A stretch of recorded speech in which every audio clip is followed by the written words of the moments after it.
The 2020 Chicago Bears official schedule is now out. What is going on, y'all? FaizSportsTalk back at it with another video. Talking, of course, some NFL here to talk about the Chicago Bears. So if you're a Bears fan, what are you doing? Make sure you go ahead and subscribe by hitting the big red subscribe button down below and turning on my post notifications and also following me, guys, on my social media. So the Bears schedule's out, or so it got leaked, okay? And I'm here to talk about it. I'm going to give you guys my win-loss prediction, go through every single game, do a breakdown, and give you guys a final win-loss prediction at the very end. Again, if you like this video, make sure at the end to give it a big thumbs up, and hope you guys enjoyed. So with that being said, let's get into it. So without further ado, I wish I had a drum roll, please. Dun, dun, dun, dun, dun. This is the Bears 2020 schedule, official schedule.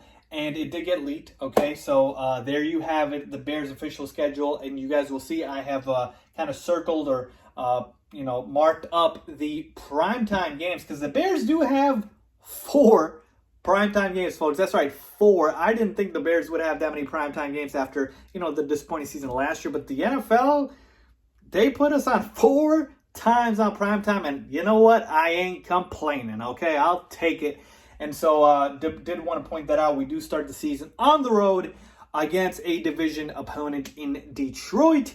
And we close the season out against a division opponent at home versus Green Bay. So this is the full schedule. Again, I will go through game by game and predict the win-loss record for the Chicago Bears for the 2020 NFL season. But one other thing I do want to point out is you will see this when I do it. I don't usually just go down and just mark, W or L, depending on if the team the Bears are facing are worse than the Bears or they're better than the Bears, No, it goes more into depth than that. And this is why I wait till they bring out the actual schedule versus just looking at the opponents. Because they released that way beforehand, right? The opponents that the Bears are going to play. No, because it matters when the Bears are going to play those opponents. It matters if it's at home versus away. It matters, if the team's coming off a bye. It matters if the team's, coming off a short week. Things like that, nuances that people don't pay attention to. All those details matter,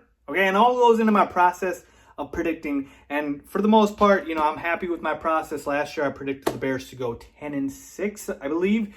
They did finish 8-8, so I was about, 2 games off. But for the most part, I tend to kind of stick around, the 1 to 2 games difference, if that. But for the most part, I've been pretty happy with my process. So with that being said, let's get into it right now. Okay, so just about ready to get started here. I've got my markers ready. The red one is going to indicate an L or a loss, and the blue one's going to indicate a W or a win. And before I forget, the Bears do have the 13th toughest strength of schedule, folks. So the Bears opponents have a winning percentage combined of .509. So the Bears do have a tough schedule. If you remember last year, the Bears did have a tough schedule as well. And the year before, they had an easier schedule. Okay, so right now, it's sort of in the middle of the pack, but towards the high end, okay? So with that being said, let's get started, and I will be going in sequential order instead of trying to jump around. And we'll start with week number 1. We play the Detroit Lions in Detroit at Ford Field. So this is a road game against a division rival, but here's the thing. The Lions aren't very good. We know that. Yes, they did add, some good players on defense, a lot of expatriates, if you will. In free agency, they drafted DeAndre Swift. I like that move in the NFL draft. But for the most part, the biggest addition for the Lions is who? Matt Stafford, their quarterback coming back, was hurt a lot of last year. So to me, this will be a tough game because, again, we'll have the Lions on the road and Matt Stafford will be back. But for the most part, guys, the Bears have owned the Lions. They just have this team's number. And you know what? You got to give it up to the Bears again because I believe they're just a better team. And they are a team that has the Lions number, and you got to go with the Bears here. I mean, even though it's on the road, again, it scares me a little bit, but I'm going to go with a dub for the Bears. Let's move on to week 2 versus the New York Giants. Now, this one I feel a little bit better about because they're at home. The Bears are against the Giants. The Giants have some nice offensive weapons. Daniel Jones going into year 2. He's decent. I liked him in his rookie season. 24 touchdowns, I believe, 12 interceptions, so he was solid. You've got Saquon Barkley, obviously the best player on offense, best player overall probably. Sterling Shepard, Golden Tate, Evan Ingram. Offensively, they're nice. They'll put up points, but here's the problem. They will have trouble winning games. We know that, okay? And so the Giants, their defense is porous. They're awful. The Bears should be able to put up points. And as long as they can get to the quarterback, and obviously Daniel Jones isn't, a quarterback that I believe is very mobile, they should be able to contain him and this offense for the most part, and they're at home, which helps. So I'm going to say a W for the Bears in week 2. Let's move on to week 3 against the Falcons. And again, this one's on the road. Does scare me a little bit. Again, I'm always wary of these, road games. But last year, the Bears were, for the most part, the same team on the road versus at home. I believe they won 4 games on the road, 4 games at home. And so to me, when we take a look at the Falcons team, they're just a little better version of the Giants, okay? Decent to great offensively, but very, very porous and awful defensively. They drafted a cornerback in the draft to try to improve that defense. But again, for the most part, their defense is still pretty porous. We take a look at the offense. You downgraded Austin Hooper to Hayden Hurst. I mean, that's a clear downgrade. Did have a slight upgrade at running back, Devontae Freeman, and to Todd Gurley now. So you like that. But for the most part, this team's Matt Ryan and Julio Jones, folks. We know that they go as those two go. So could the Bears lose this game? Sure they can. But I'm not predicting them to. I think they will win this game as well. Even though it is on the road, it's in a dome. So that helps. And I think the Bears are just the better team. And let's move to week 4. And I'm going to kind of combine week 4 and week 5 because, again, these are the nuances that I talked about. So week 4 and week 5, we've got the Colts and we've got the Bucs. Okay, so we've got Phillip Rivers and Tom Brady, 2 old quarterbacks. And they're both coming to town because we're playing them both at home. But week 5, as you will notice, is a primetime game. Why is that important? Because it is a Thursday night football game, which means the Tampa Bay Buccaneers will be coming to Chicago, to Soldier Field, on a short week. So initially, when I was doing my predictions, I thought this was going to be a loss here for the Bears because here's the thing with the Bucs. I am all on the Bucs train. I think they will be very good. I believe they're a Super Bowl contender. We know how loaded that offense is now with Brady, Evans, Godwin, Gronkowski, and so O.J. Howard, not to mention him as well. So that team is loaded, and their run defense last year was pretty solid. But because they are, again, coming off a short week on a Thursday night game, I think the Bears can take advantage there. Again, same thing here, where if our defense, which is very, very good, I believe it's going to be a top 3 defense in the NFL, can get to Brady, it will be very difficult for this Bucs team, again, on the road in Soldier Field. And so to me, I think just because we can take advantage of that, I'm going to say we beat Tampa Bay. Because here's the thing, we're going to lose one of these 2 games. We're going to lose one of these 2 games. It would either be, Indy or Tampa Bay. And initially, I had the Bears losing to Tampa Bay. But because, again, of the fact that it's a Thursday night game, I believe the Bears can beat Tampa, okay? That doesn't mean I think the Bears are an overall better team than the Bucs are, but I believe because it's a short weekend, they come to Chicago, they can beat Tampa, and I do believe they will lose to the Colts. And here's the thing with the Colts, folks. I know you're thinking, how are we going to lose to the Colts at home? If I could write this here, there we go. How can we lose to the Colts at home? Here's the thing, folks. Okay, the Colts, we know they added Phillip Rivers. They traded away DeForest Buckner, but they had a very, very solid draft, okay?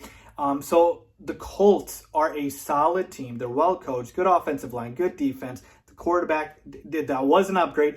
I know Phillip Rivers is old, but he's still an upgrade over Jacoby Brissett. And I believe this Colts team is going to be very, very solid. And so to me, again, like I said, these are going to be 2 very tough, well-coached opponents. For the most part, you're going to lose one of those 2 games just because, again, I believe these 2 teams are better, or certainly the Bucs, I believe, are better than the Bears, but the Colts just maybe slightly or a little bit at the same level. Okay, so to me, that's what I have. Let's move on to week 6, and this is another tough one for me, folks, with Carolina here. A lot of people are writing off the Panthers. A lot of people. I believe the Vegas over-under is like 5 wins for the Panthers, which is crazy to me. Crazy. Here's the thing. The Panthers got a quarterback upgrade. Teddy Bridgewater right now is better than Cam Newton. Yes, I said it, and I believe it. And you know what Teddy Bridgewater did to us last year. When we played the Saints, we lost. We lost. And Drew Brees didn't even play. We lost to Teddy Bridgewater because he tore up our defense. Now, do I think Teddy Bridgewater's all that? No, I think he's decent. Better than an injured Cam Newton, certainly for sure. I think he is decent, but we're talking about a Carolina team now with Teddy Bridgewater, Christian McCaffrey, or we got year 2 of, Curtis Samuel and DJ Moore, or I think it's year 2 of DJ Moore. And you got a new coach, Matt Rule. This Panthers team, they are solid. I know people think they're not very good. They're rebuilding. No, they retooled. They are solid. And so to me, at Carolina, I believe there's a chance here that the Bears do lose this game on the road just because, again, I am taking this Panthers team seriously. But here's the thing. I'm going to come back to this game real quick, okay? We'll mark it up as an L, but I will come back to it. You will see why. Okay, let's move on to the Rams on Monday Night Football. Again, we played the Rams last year. If you guys remember, that was a game where Trubisky got inadvertently pulled out, and we all thought, did Matt Nagy bench him? And they ended up losing a game. But you know what? The Rams don't scare me. They don't scare me. Jared Goff has regressed. He's not the same guy. They lost Todd Gurley. So their running backs are, they've got like a three-headed monster. Brandon Cooks is out of town. They've got Cooper Kupp and Robert Woods. That's about it. And really, they don't scare me. They just don't. I think they've taken a step back. The 49ers have, passed them in that division. You can make the argument the Seahawks, maybe even, the Cardinals now. So to me, yes, it's at home or on the road, I guess, in LA, but the Rams don't really have too many fans. We don't even know if there's going to be fans here. But I'm sorry, I can't do it. I think the Bears are going to beat the Rams here. Take revenge for last year because, again, the Rams don't scare me. Let's move on to Week 8 at home versus the Saints. Folks, the Saints are one of the top 2 to 3 teams in the entire NFC. Certainly in the NFL as well, I think, yeah, for the most part. We lost to the Saints without Drew Brees. If Drew Brees plays, this is an L. Again, could we win? Sure, that's at home, so that's an advantage there for the Bears. But the Saints are just a better team, top to bottom. Top to bottom, they're a better team. We know that. And if Drew Brees plays, this is an L for sure. So I'm going to chalk that up as an L for the Bears. Let's move on now to Week 9 at Tennessee. And here's the thing, folks. The Titans, a lot of people want to say that was a Cinderella run for them last year. They're not going to do it again. I believe in the Titans. I really do. I think the Titans are going to be decent this year. Ryan Tannehill, while he won't play as well as he did last year, they're still a running football team. So Derrick Henry is still going to scare you there. And they play great defense. They don't make mistakes. They don't turn the ball over. This is on the road. I'm sorry, folks. I think the Bears lose here to the Titans. Could they win? Certainly. But I'm saying that's an L. Let's move on to Week 10 at home versus the Minnesota Vikings on Monday Night Football, okay? So here's the thing with the Vikings. Similar to the Lions, we just have their number. We just have the Vikings number. They just can't seem to beat us. And last year, the Bears didn't really beat any teams like over 500 besides the Vikings. And I think the Cowboys. I don't remember if they were 500 or not. But yeah, we just have the Vikings number. Look, they lost Stephon Diggs this year, so that was obviously a downgrade. But they drafted Justin Jefferson, who's phenomenal. I believe he's going to be great as a rookie. You've got Kirk Cousins coming off a phenomenal year. The defense is still good. Dalvin Cook there. I like Mike Zimmer as a coach. They're a really, really solid football team. But here's the thing. At home, I'll take my Bears. So on Monday Night Football, that is a W. We've got the bye week late in the season, which, man, I don't like late buys. I like to get them out early, but it is what it is. Let's move on to Week 12 at Green Bay on Sunday Night Football. Now, again, we played Green Bay in Week 17 as well here at home. We're going to beat Green Bay one time and lose to them one time. We lost to them both times last year, but I don't think that's going to happen this year. So it's just deciding which game we're going to beat them in. And again, you obviously think that at Lambeau Field it's going to be a lot tougher. Now, the Packers really didn't improve much. We know that. They used their first-round pick on Aaron Rodgers' replacement, Jordan Love. But again, that's another story for another day. They didn't really improve much from last year. So if I had to give them a W, I'll give it to them at their stadium at Lambeau Field, Week 12 on Sunday Night Football. And the Bears really don't play well on primetime, so it adds up here for the Bears. And I'm about to use that marker. Let's go here. L. Moving on to Week 13 versus Detroit. Again, at home versus the Lions. We just have their number. We're the better team. That's a W. The Houston Texans, Week 14 at home. spoiler alert, I'm not a big fan of the Texans. They traded away DeAndre Hopkins. Again, one of the dumbest trades in NFL history, period. Bill O'Brien, again, I don't like him as a coach. I don't think he knows what he's doing. They try to replace DeAndre Hopkins with Randall Cobb, Brandon Cooks. Now, look, I like Deshaun Watson. Deshaun Watson's a stud. We know that. But at home, I believe this team, the Bears, they can beat this Houston Texans team, who I believe is slightly overrated, okay? So I'm going to chalk that up as a W. And again, week 15, we play Minnesota at Minnesota. So again, you would think, again, back to division games, they're going to be tough. You would think, you know what, Minnesota's probably going to win this one. We're probably going to lose this one. So, you know, again, to me, Minnesota's arguably a better roster and better team than we are. So it's tough here. And so to me, I kind of went back and forth with this game. But ultimately, I'll give the Vikings respect and say we lose this game in Minnesota. But again, we've had their number. So if this ends up being a dub, that won't surprise me. Finally, let's go to the Jacksonville Jaguars, who absolutely are trash. This is the worst roster in the NFL, I think. Pretty sure about that. So no one else is needed. That is a W. And then finally, in week 17, I told you we're going to beat Green Bay because we're going to beat them at least one time. So there you have it. Let us add this up and see what we get here. So 3, 4, 5, 6, 7, 8, 9, 10, 10, and 6. Okay, but remember I told you I was going to come back to this game. Week 6 against Carolina. Now, I've put here that we lose to Carolina, but these two games right here could interchange. Carolina and Houston. We could lose to Houston and we could beat Carolina, or we could lose to Carolina and beat Houston. So if you guys disagree with me here like a lot, sure, we can flip it. I can give you that. It's not the end of the world here. So that's why I told you I came back to this game just because I'm higher on the Panthers and I'm lower on the Texans. That's why I went with what I did. But if you want to switch it up, that's fine with me. Okay? So either way, still takes us to 10-6. Okay? And here's the thing. I feel pretty good about 10-6. Why? Last year, everything that could go wrong went wrong for the Bears. Everything. Offensive line was porous. Mitch Trubisky regressed. Matt Nagy's play calling was horrid. And the Bears finished 8-8. The Bears finished 8-8, folks. A third of the franchises in the NFL would die for a record like 8-8. Okay?